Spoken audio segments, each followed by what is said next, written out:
আমি কয়েকদিন আগে বলেছিলাম যে 17 তারিখ তৃতীয় পর্যায়ে অন্নপূর্ণা যোজনার টাকা অ্যাকাউন্টে ট্রান্সফার শুরু হবে। আমরা যেহেতু সংকল্পপত্রে ঘোষণা করেছিলাম আমরা প্রথম জুন মাসে 28 লক্ষ বেনিফিশিয়ারিকে অনলাইন এবং অফলাইনের মধ্যে দিয়ে আমরা শুধু প্রোগ্রামটা লঞ্চ করিয়েছিলাম। পরবর্তীকালে আমরা নির্দিষ্ট তথ্য এবং ফর্মের ব্যবস্থা করি। এটা করার পিছনে অনেকগুলো কারণ ছিল। প্রথমত সরকারি টাকা, এই সরকারি অর্থ সঠিক জায়গায় ব্যয় করা উচিত। সরকারি অর্থে নয়ছয় করার বা ফাইন্যান্সিয়াল ইনডিসিপ্লিন করার কোনো অধিকার কোনো মুখ্যমন্ত্রী, মন্ত্রী বা আধিকারিকের নেই।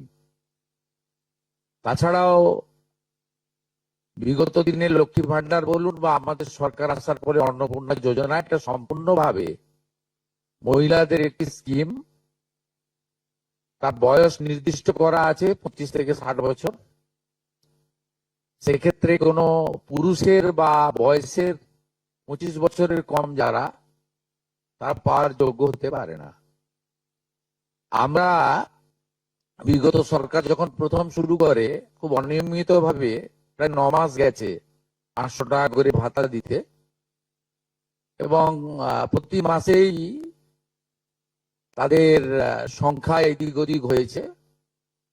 ফাইনালি নির্বাচনের আগে তড়িঘড়ি করে 2 কোটির আশেপাশে কিছু সংখ্যা হবে 1,500 টাকা করে ট্রান্সফার করা হয় মাত্র 2 মাসের জন্য।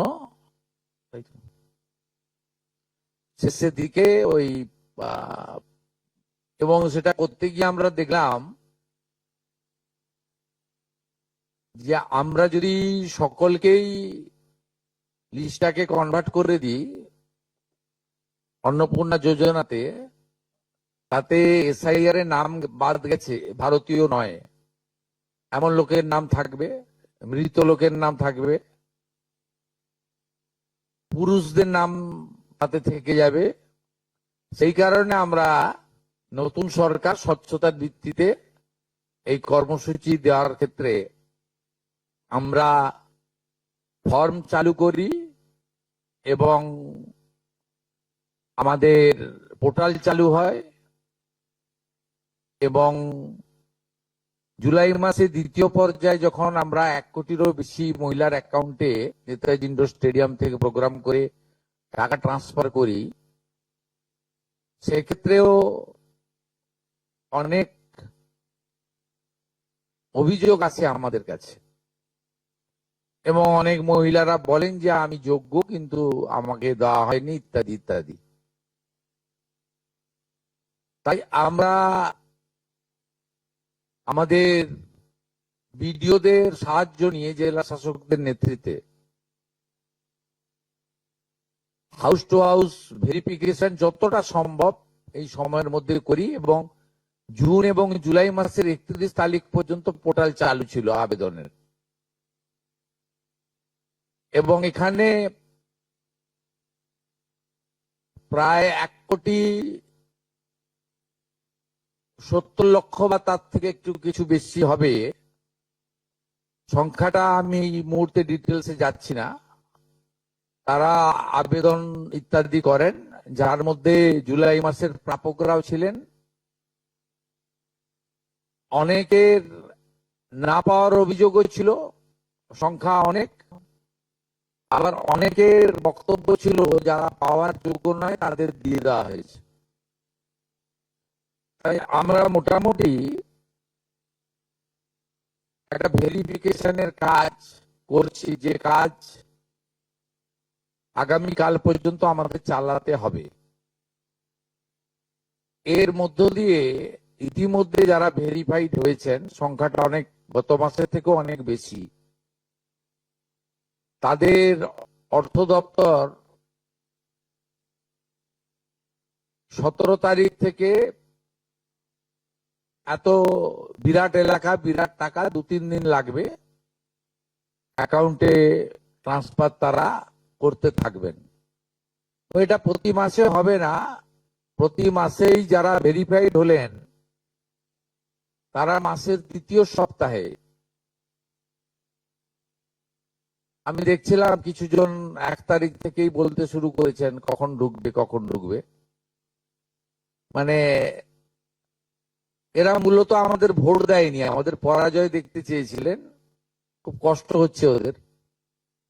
কিন্তু আমরা সরকারি টাকা নয়ছয় করতে দেব না, আর যোগ্য প্রাপকদের চিহ্নিত করেই দেব, এবং আমরা এক্ষেত্রে কমিটেড। অর্থাৎ যে চুরি দুর্নীতি হয়েছে, যেমন বিগত দিনে আধার লিঙ্ক অ্যাকাউন্ট নম্বর দেওয়া হয়নি, সেলফ ডিক্লিয়ার অ্যাকাউন্ট নম্বরে দেওয়া হয়েছে, এর ফলে মহিলার টাকা পুরুষ পেয়েছে, অন্য লোক পেয়েছে, এখন গ্রেপ্তার হয়েছে বহু মানুষ। এই সব আছে, ডিটেলসে তো বলা যাবে না। আমরা মোটামুটি আপনারা আমাদের শিশু ও নারী কল্যাণ দপ্তরের, এটা হচ্ছে নোডাল এজেন্সি, ইমপ্লিমেন্টিং এজেন্সি, তাদের 19/5/2026 তারিখে 2411-WCD নম্বর বিজ্ঞপ্তির মাধ্যমে তারা একটা মোটামুটি এসওপি দেয়, তার ভিত্তিতেই ভেরিফিকেশন হয়েছে। এবং এই ভেরিফিকেশনে যারা যোগ্য বিবেচিত হয়েছেন, বৈধ হয়েছেন, তাদের অর্থ 17 তারিখ থেকে প্রদান করা হবে। এর পরেও আমরা একটা অভিযোগ পোর্টাল রাখবো, যে অভিযোগ পোর্টালে পরবর্তী সময়ে যে কেউ অভিযোগ করতে পারেন, এবং এই অভিযোগ নিষ্পত্তি করার জন্য আমরা সংশ্লিষ্ট ব্লকের বিডিওদেরকে বিশেষ দায়িত্ব, চিফ সেক্রেটারি দায়িত্ব ফিক্সড করে দেবেন। তারা